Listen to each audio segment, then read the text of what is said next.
Hey everybody, we have a great special treat for you guys today. We're going to do an interview and a tour of Hill Country, Texas ranchette, about 22 acres. So if that, and we're going to be talking to the owners.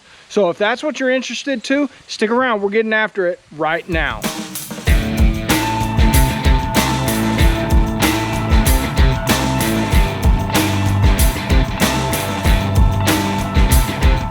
Guys, you guys know this channel is all about Texas land and ranch living. So the good, the bad, the ugly, whatever. So if that's what you're into, that's what you want to know more about, hit that subscribe button, ring that bell. That way you're notified every time we put out a new video. Now today is a great treat. Hill Country Ranch. We're going to be able to show you all the fun and great, amazing things. It's a little bit special to Drew and I. This is where we got married. And we're out here with Sam and Terry. And we'll give you guys a great tour. You're going to want to stick around to the end. Terry has some great advice for those of you who are looking to come out here to the Hill Country and make this place your home. Well, we bought this place 8 years ago. At the time, I had been retired 2 years, and we were living in a house in Houston that we still regard as our home, and are very fond of.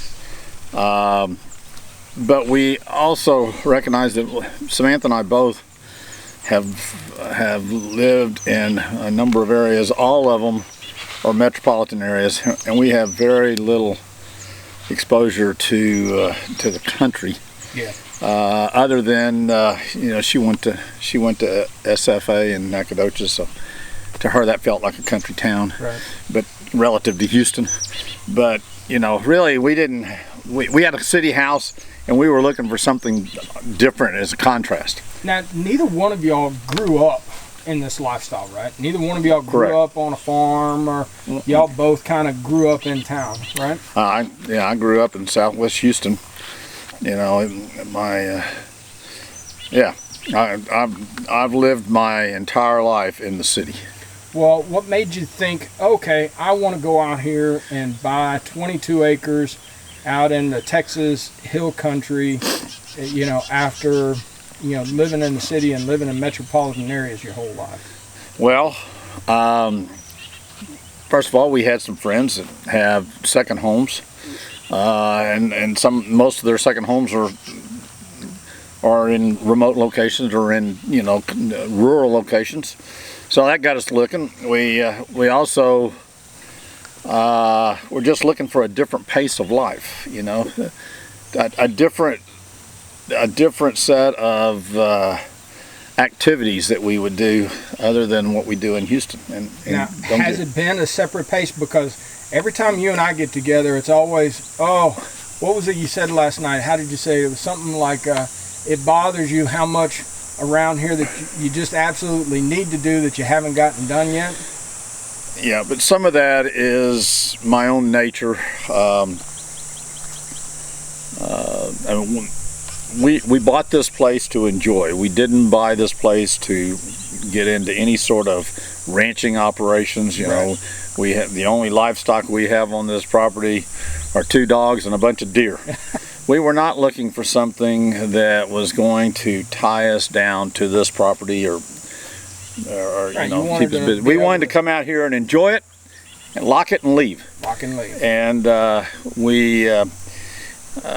you know, because of the nature of what we have out here, there is some maintenance and some upkeep. I mean, just mowing is a pretty time-consuming thing. You know, Mother Nature helps us a lot there. We only get about 20 inches of rain a year, and so the grass grows a lot in the spring, so you need to mow it a couple of times in the spring, and usually by the summer there's no rain. The grass all goes dormant, and it doesn't start growing again until the fall for a little while, so you mow it again. But you know, there's grass mowing, there's fences to maintain, there's you know, just the various systems in the house. But you don't have to do it all yourself. Matter of fact, you were telling me about a ranch hand guy that comes out and helps with fencing, and he's got his own tractor. You've got a tractor here, but he's got a tractor that he can bring out to help for some of the bigger jobs, right? Yeah, Andy is he's a retired policeman and rancher himself, and in southwest San Antonio, southeast San Antonio, southeast of San Antonio, and he was on this property working 1 day a week when we bought it. He had been here for at that time about 7 years, and so we just picked up his services, and that's been very helpful.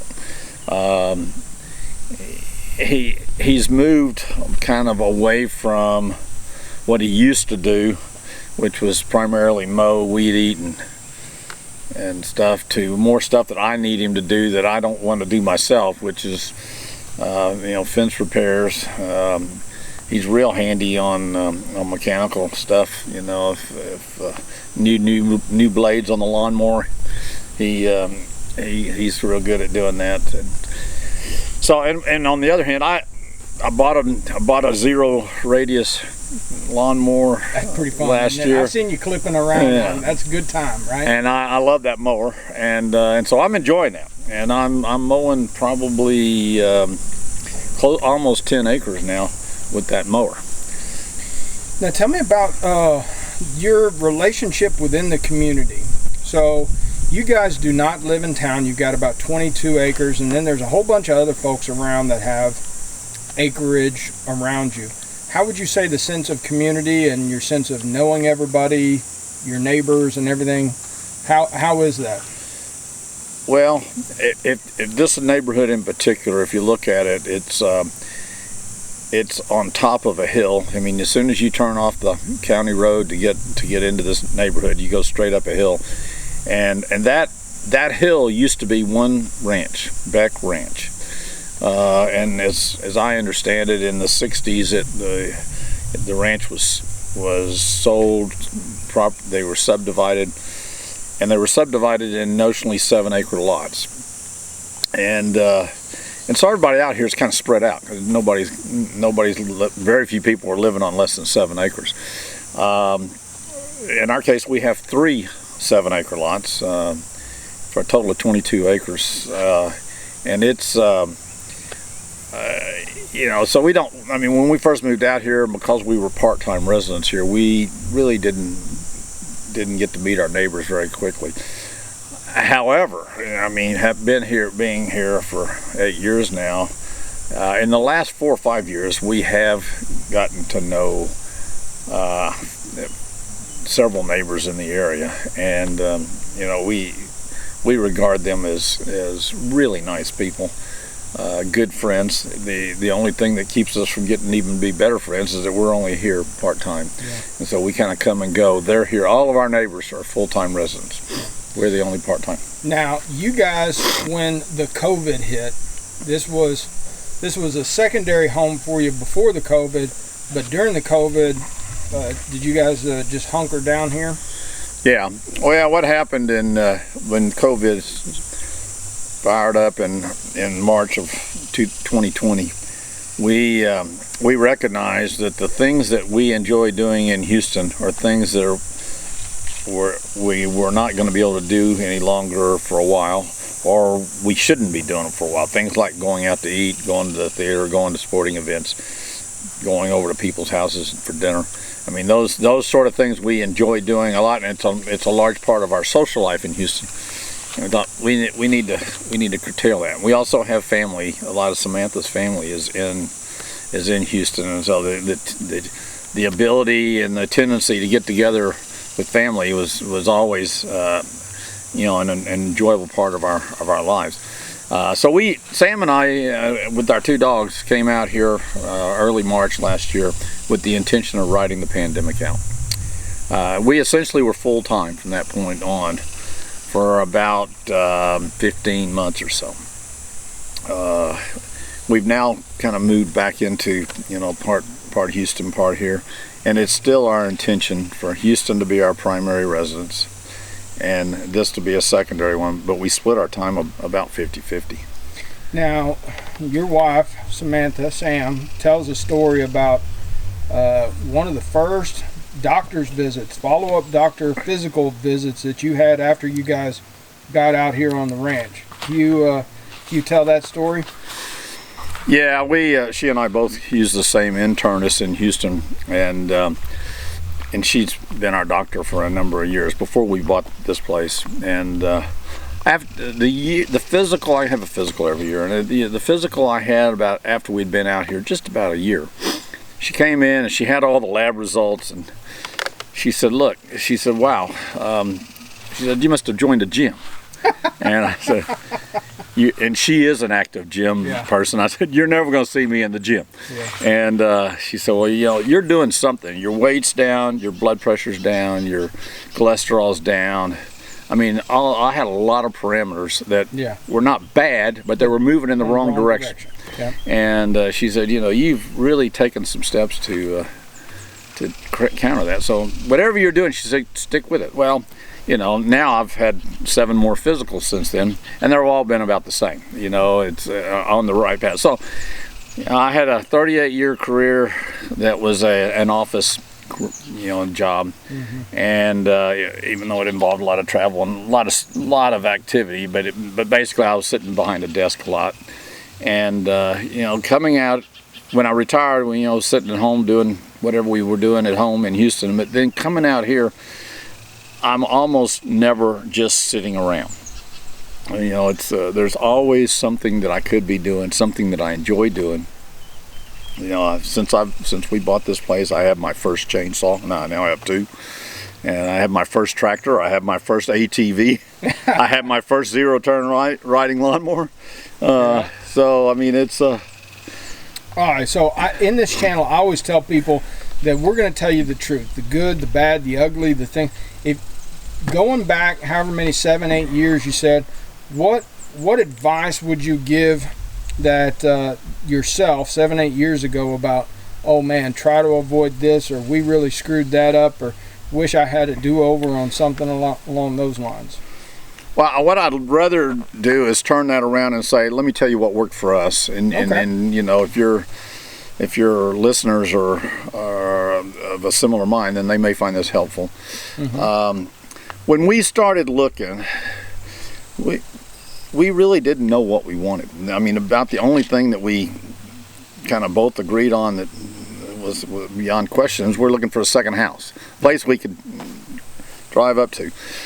But we pretty quickly decided we don't want to go so far away from Houston that it becomes a trip to go back and forth, plane tickets or long car rides. We just didn't want that. So we had differing opinions on beach houses. Sam would love to live on the beach. I have no interest in living on the beach. I wouldn't mind having a lake house. She has no interest in living on a lake. So what we decided is, the hill country is really nice. We have some experience coming out and spending weekends and whatnot in the Fredericksburg area and New Braunfels.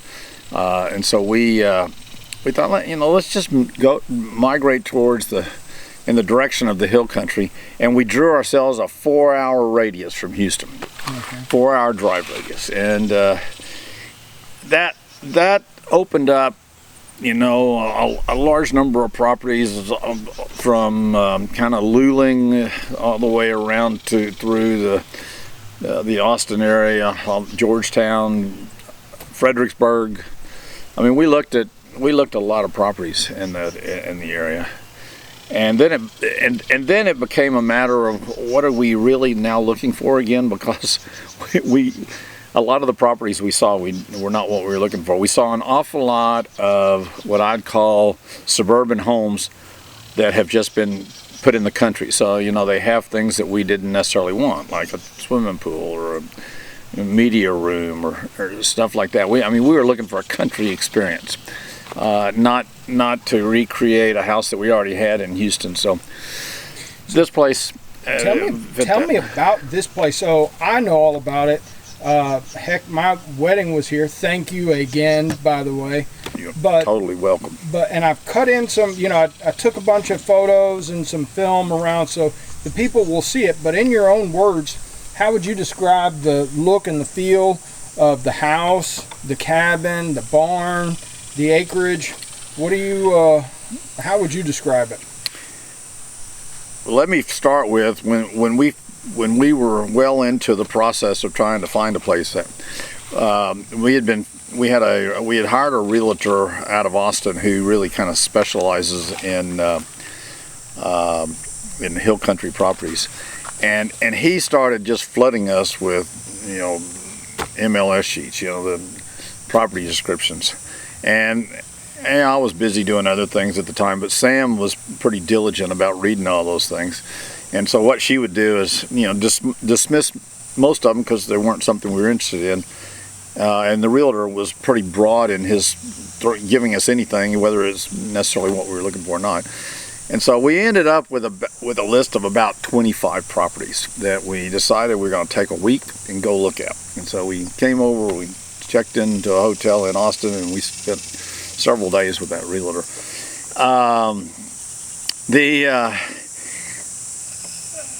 The thing about this property, when Samantha read it to me, was I couldn't see exactly how it fit what we were looking for.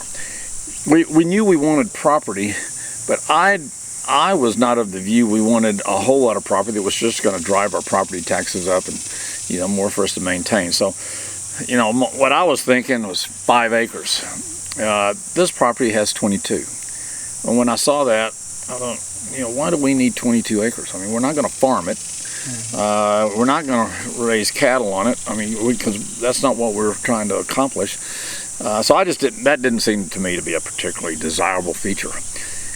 It went on to say it has a barn on it. And I said, well, if you have a barn, you know, that means you're supporting some sort of wildlife or some sort of livestock operation, which I didn't want. So I didn't see any reason to value the barn.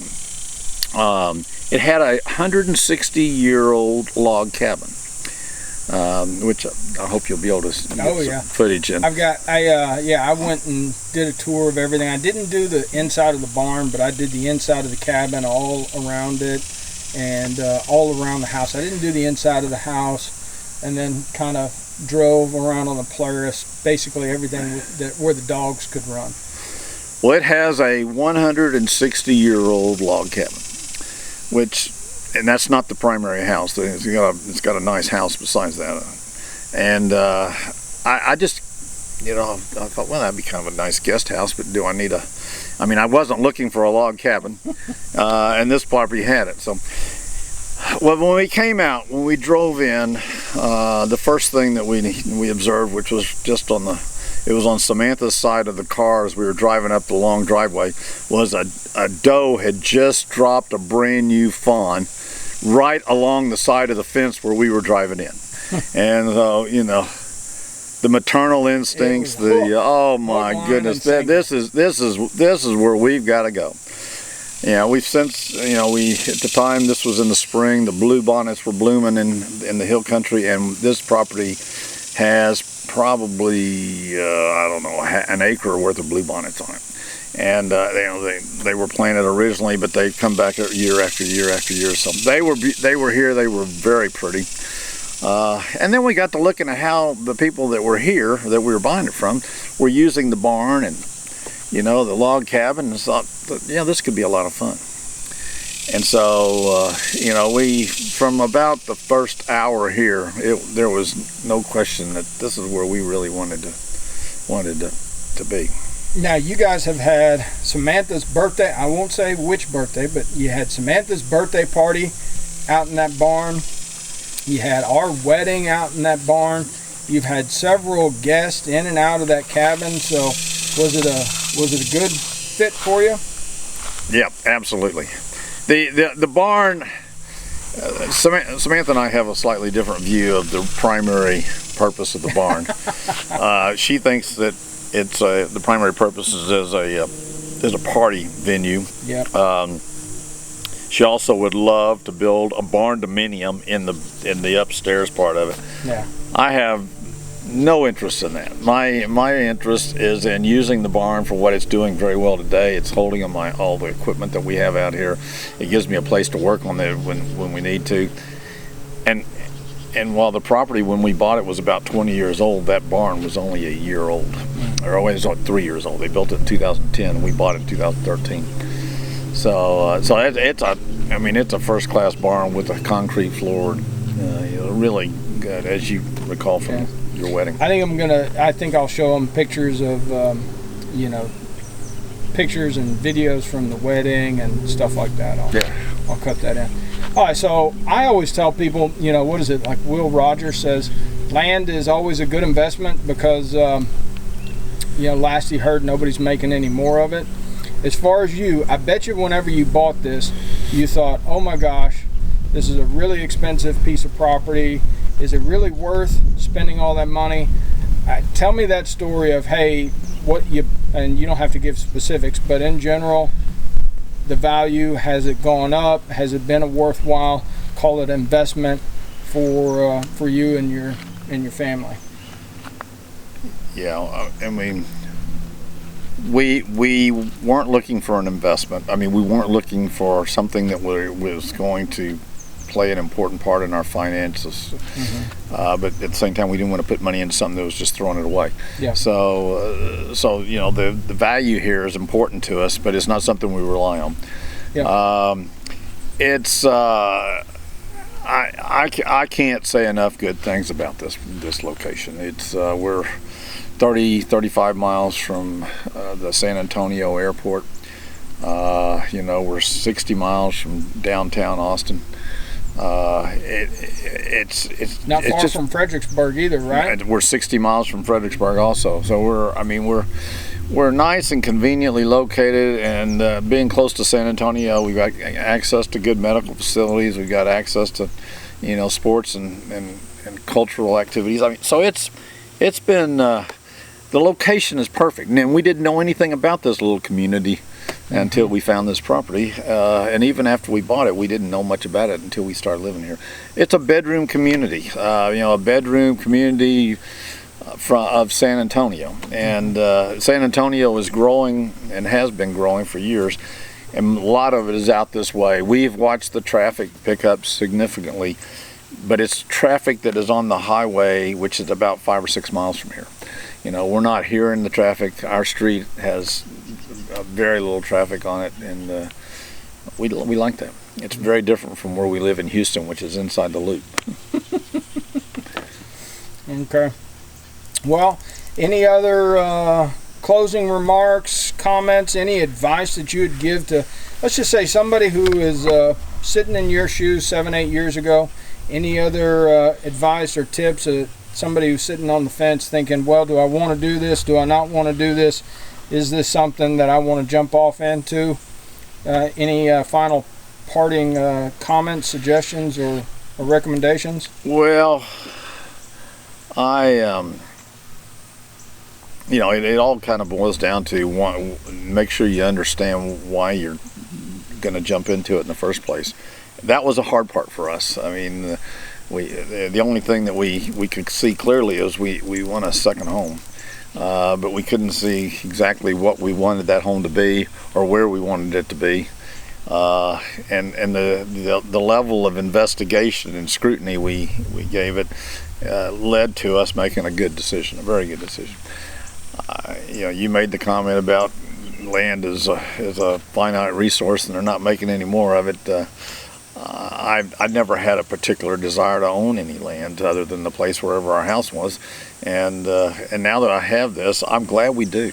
It's holding its value. We get offers all the time for to sell the undeveloped portion of our property, and only a portion of it is developed. The rest of it is undeveloped. That's undeveloped right behind us, and we get offers, unsolicited and generally not attractive offers, probably every week in writing.